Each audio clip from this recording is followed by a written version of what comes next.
বন্ধুরা, আজকের ভিডিওতে আমরা দেখাবো বডি ট্যাগ সম্পর্কে।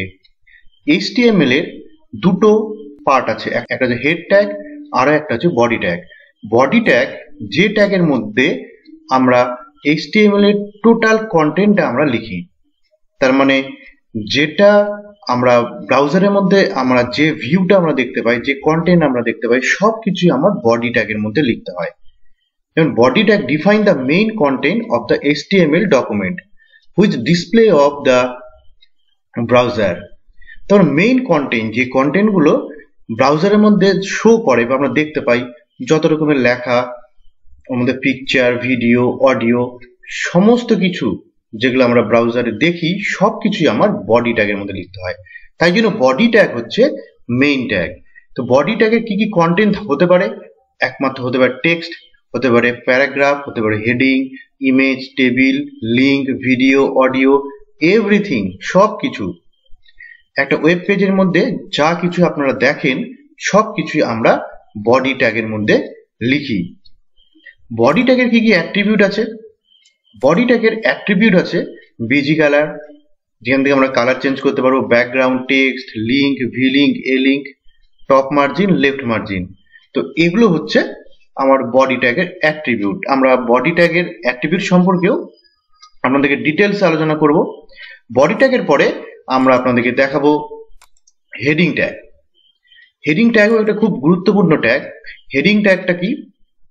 হেডিং ট্যাগও পি ট্যাগের মতন, কিন্তু হেডিং ট্যাগ ব্রাউজারের মধ্যে যখন আমি কোনো টাইটেল দিব বা কোনো সাব টাইটেল দিব বা হেডিং দিব, তখন আমরা হেডিং ট্যাগ ইউজ করব।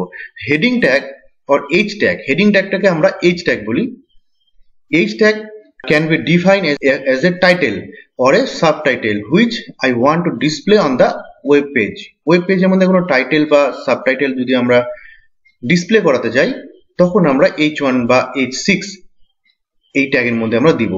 When I place the text within the heading tag H1 এর মধ্যে, it display on the browser in the bold format, একটু বড় হবে লেখাটা এবং সাইজটাও, টেক্সটের সাইজটাও কিন্তু একটু বড় হবে, এবং টেক্সটের সাইজটা ডিপেন্ড করবে আমার হেডিং এর নাম্বারের উপরে। তাহলে কতগুলো হেডিং আছে বন্ধুরা? H1 থেকে H6 পর্যন্ত আমার হেডিং আছে। H1 এ সবচেয়ে বড়, তারপর H2, H3, H4, এইভাবে যত আমি 6 পর্যন্ত যাব, হেডিংটা আমার আস্তে আস্তে ছোট হবে। তো বন্ধুরা, সবই আমরা প্র্যাকটিক্যালি আমরা দেখাবো। এবার বন্ধুরা, আমরা চলে আসলাম ভিজুয়াল স্টুডিও কোডিং এর মধ্যে। আমরা এই ভিজুয়াল স্টুডিও কোডিং এর মধ্যেই আমরা HTML করে দেখাবো। আপনারা চাইলে আমরা নোটপ্যাডে করতে পারেন। তাহলে আমরা নতুন একটা পেজ খুলবো। তাহলে দেখুন, আমরা সব একটা ফাইল খোলার জন্য নিউ ফাইল ক্লিক করলাম।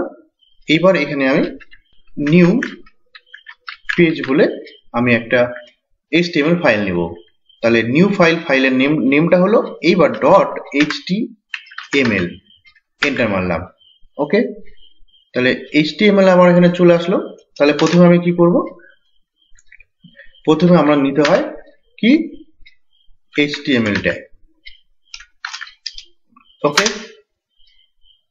আমরা এক্সক্লেমেটর চিহ্ন দিলে অটোমেটিক চলে আসে, কিন্তু আমরা ডাইরেক্টলি করব। এবার এর মধ্যে দুটো পার্ট, একটা কি হেড, ওকে, আর একটা পার্ট কি আছে? আর একটা পার্ট আছে বডি, যেটা নিয়ে আজকে আলোচনা। ওকে, আচ্ছা, হেডের মধ্যে কি হয়? হেডের মধ্যে হয় টাইটেল। টাইটেলটা আমরা দিয়ে দিচ্ছি। এটা টাইটেল দিব বডি অ্যান্ড হেডিং। ওকে, এইবার আমরা চলে আসলাম বডির মধ্যে। তাহলে এই বডি, যেখানে আমরা যা লিখবো আমার ব্রাউজারের মধ্যে তাই শো করবে। ওকে, তাহলে এটা হচ্ছে সেকেন্ড পার্ট। HTML এ দুটো পার্ট, একটা হেডিং আর একটা হেড, আর একটা হচ্ছে বডি। তাহলে হেড কমপ্লিট করার পরে আমার বডি শুরু হবে। আর হ্যাঁ, আরেকটা জিনিস বন্ধুরা, HTML এ একটা ডকুমেন্টে একটাই বডি হয়, একটার বেশি বডি কিন্তু হয় না। ওকে বন্ধুরা, তাহলে এবার আমরা এইখানে আমরা একটা হেডিং ট্যাগ দিই। এইখানে আমরা কিছু একটা হেডিং এর মধ্যে লিখি, আগে পি এর মধ্যে লিখি, তাহলে পার্থক্যটা বোঝা যাবে। সাপোজ পি এর মধ্যে আমরা লিখলাম body tag define the documents body. Okay, তাহলে আমি পি ট্যাগের মধ্যে লিখলাম, এটাই আমি এবার H1 এর মধ্যে লিখলাম। H1 মানে হেডিং ট্যাগ, H1 এর মধ্যে। ওকে, H1 এর মধ্যে লিখে এবার আমি এই জিনিসটাই লিখলাম, একই লেখা লিখলাম, তাহলে আপনারা বুঝতে পারবেন বডি। ওকে, এবার আমি এটাকে রান করব। রান কি করে করতে হয়, রান থেকে স্টার্ট ডিবাগিং। ওকে, স্টার্ট ডিবাগিং আমরা কোথায় করব, ক্রোমের মধ্যে। তাহলে উপরে দেখুন ক্রোমে আমরা সিলেক্ট করলাম, একটু সময় লাগবে, এই ক্রোম আমার খুলে গেল। এই যে দেখুন প্রথমে হচ্ছে পি ট্যাগ, প্রথমে আমরা পি ট্যাগ দিয়ে করলাম। পি ট্যাগ একটা হচ্ছে নর্মাল টেক্সট ফন্ট আমরা পেলাম। তারপরে H1 ট্যাগ দিয়ে করলাম। দেখুন H1 ট্যাগ দিয়ে যখন আমরা করলাম তখন লেখাটা অনেকটা বোল্ড আর সাইজে অনেকটা বড় হয়ে গেল। তাহলে এটাই হচ্ছে H1 ট্যাগের সুবিধা। আচ্ছা, এবার এটাকে আমি মিনিমাইজ করে রাখলাম ব্রাউজারটাকে। এইবার আমি H1 ট্যাগটাকে কপি করে নিই। কপি করে নিয়ে আমি কটা কপি করলাম, 6টা কপি করে নিলাম। এইবার আমি এখানে H2 দিই, তারপর H3 ট্যাগ, তারপর H4। তাহলে হেডিং ট্যাগ বা হেড ট্যাগ 6 রকম হয়, H1 থেকে H6। আমি আপনাদেরকে সবগুলো দেখাচ্ছি। হয়ে গেছে, এইবার কি করব, কমপ্লিট হয়ে গেলে সেভ করব। সেভ কন্ট্রোল এস করলেই সেভ হয়ে যাবে। এইবার আমি ক্রোমটা খুললাম। ক্রোম খোলার পরে এখানে কিন্তু আসেনি যতক্ষণ না পর্যন্ত রিফ্রেশ করছি। তাহলে রিফ্রেশ বাটনে ক্লিক করলাম, দেখুন আমার এটা আপডেট হয়ে গেল। এখানে যা করলাম এখানে আপডেট হয়ে গেল। দেখুন, তাহলে H1 ট্যাগ এটা হচ্ছে H1, পরেরটা হচ্ছে H2, ওর থেকে একটু ছোট, তার থেকে একটু ছোট H3, H4, H5, H6। তাহলে এইটা হলো হেডিং ট্যাগ। তাহলে কি হলো, বা হেড ট্যাগ কি হলো, এখানে আমার সাইজে বড় হবে এবং বোল্ড হবে। তাহলে এগুলো আমার হেডিং বা সাব হেডিং এর কাজে লাগে। ওকে বন্ধুরা, এবার এই ট্যাগের অ্যাট্রিবিউট, এই ট্যাগের একটাই অ্যাট্রিবিউট আছে, বা পি ট্যাগের একটাই অ্যাট্রিবিউট আছে। কি অ্যাট্রিবিউট, অ্যালাইন। আমি চাচ্ছি যে এই লেখাটা আছে, এই লেখাটা আমি একদম মিডিলে করব, ব্রাউজারের একদম মিডিলে যেন শো করে। ওকে, তাহলে আমি কি করব, অ্যালাইন জিএন, এইটা হচ্ছে অ্যাট্রিবিউট। আচ্ছা বন্ধুরা, অ্যাট্রিবিউট কি, অ্যাট্রিবিউট হলো ট্যাগের অ্যাডিশনাল ইনফরমেশন দেওয়ার জন্য। ট্যাগের মধ্যে আরো এক্সট্রা ফিচার্স যখন আমি অ্যাড করব তখন আমরা অ্যাট্রিবিউট ইউজ করব। প্রতিটা ট্যাগের নিজস্ব অ্যাট্রিবিউট আছে। কোনো ট্যাগের অ্যাট্রিবিউট কোনো জায়গায় কমন হতে পারে, কিন্তু সব অ্যাট্রিবিউট সব জায়গায় কাজে করে না। H1 এ অনলি একটাই অ্যাট্রিবিউট কাজ করে, এটা হচ্ছে অ্যালাইন। অ্যালাইন অ্যাট্রিবিউটের ভ্যালু কি আছে, ভ্যালু, আচ্ছা আমি দিলাম সেন্টার। অ্যালাইন মানে আপনি জানেন, যেটা আমরা মাইক্রোসফট ওয়ার্ডে করেছি, align left right centre, same to same এখানেও হবে। তাহলে আমি যদি কোনো লেখাকে মাঝখানে করতে চাই, আমরা যখন অ্যালাইন সেন্টার করি, তাহলে এখানে আমাকে লিখতে হবে অ্যাট্রিবিউটটা সাধারণত হয় কোথায়, স্টার্টিং ট্যাগে, মনে রাখবেন, ক্লোজিং ট্যাগে হয় না, স্টার্টিং ট্যাগে আমার অ্যাট্রিবিউট হয়। তাহলে অ্যালাইন ইকুয়াল টু সেন্টার, তাহলে অ্যালাইনটা হচ্ছে অ্যাট্রিবিউট, ইকুয়াল টু চিহ্ন দিতে হয়, আর ভ্যালুটা ডবল ইনভার্ট কমার মধ্যে দিতে হয়। কন্ট্রোল এস করলাম, এবার চলে গেলাম ব্রাউজারে, এখানে গিয়ে F5 প্রেস করলাম বা রিফ্রেশ করলাম। দেখুন এটা কিন্তু আমার সেন্টারে চলে আসলো। দেখুন, এবার চাচ্ছি এই লেখাটাকে, পরের লেখাটাকে আমি রাইট অ্যালাইনমেন্ট করব। তাহলে একই রকম ভাবে এইখানে align equal to right. Okay, control S করলাম, F5 প্রেস করলাম, দেখুন রাইট হয়ে গেল। আর লেফট তো বাই ডিফল্ট থাকেই, এমনি থেকে লেফটই থাকে। আরেকটা আছে জাস্টিফাইড। প্যারাগ্রাফ যখন আমরা ইউজ করব তখন দুই দিকেই সমান হবে। হ্যাঁ, তার মানে প্রতিটা লাইনে স্টার্টিং আর এন্ডিং একই জায়গায় হবে, সেটাই হচ্ছে জাস্টিফাইড। তাহলে এইভাবে জাস্টিফাইও আমরা করতে পারবো। যখন আমাদের প্যারাগ্রাফ হবে তখন আমরা এখানে জাস্টিফাই দেখাতে পারবো, কিন্তু এইখানে প্যারাগ্রাফ যেহেতু নেই, 3-4টা লাইন যদি থাকে তাহলে ক্লিয়ারলি বোঝা যায়। তাহলে H1 ট্যাগ থেকে H6 ট্যাগ পর্যন্ত আমার হেডিং ট্যাগ, এবং এর একটাই অ্যাট্রিবিউট হচ্ছে অ্যালাইন। অ্যালাইনের 4টা ভ্যালু আছে, লেফট, রাইট, সেন্টার আর জাস্টিফাই। এবার চলে আসলাম বন্ধুরা বডি। তার মানে বডি ট্যাগের মধ্যেই সবকিছু হবে। এবার আমি চাচ্ছি বডি ট্যাগের অ্যাট্রিবিউট। সবার আগে আমি দিই attribute busy colour. Busy colour equal to, এখানে দিলাম আমি ব্ল্যাক। ওকে, কন্ট্রোল এস করলাম। আচ্ছা, এবার আমি এখানে F5 করলাম। দেখুন ব্যাকগ্রাউন্ড কালারটা আমার কি হয়ে গেল, ব্ল্যাক হয়ে গেল। কিছুই দেখা যাচ্ছে না কারণ টেক্সট কালারটাও আমার ব্ল্যাক আছে, ওই জন্য কিছুই দেখা যাচ্ছে না। তাহলে বিজি কালার দিয়ে কি হয়, বিজি কালার দিয়ে ব্যাকগ্রাউন্ড কালার মানে ওয়েব পেজে ব্যাকগ্রাউন্ড কালার সেট করতে গেলে আমাকে বিজি কালার দিতে হবে। ওকে বন্ধুরা, এবার আমার লেখাটাকে আমাকে হোয়াইট করব। তাহলে আমি এখানে টেক্সট, আমি যদি বডির মধ্যে টেক্সট ইকুয়াল টু হোয়াইট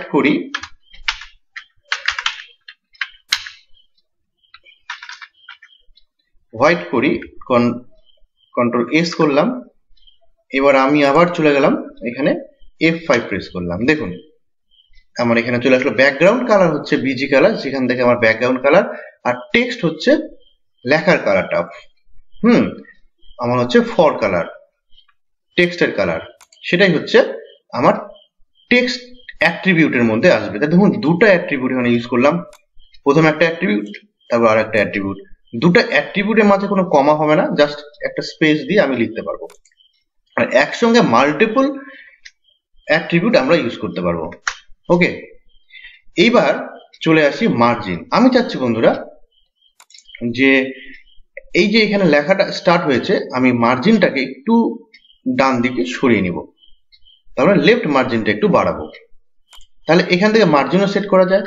তাহলে লেফট মার্জিন ইকুয়াল টু, এখানে আপনি পিক্সেলে দিতে পারেন বা একটা ভ্যালু দিতে পারেন, আমি 50 দিলাম। ওকে, লেফট মার্জিন 50, কন্ট্রোল এস, চলে যায় এখানে F5।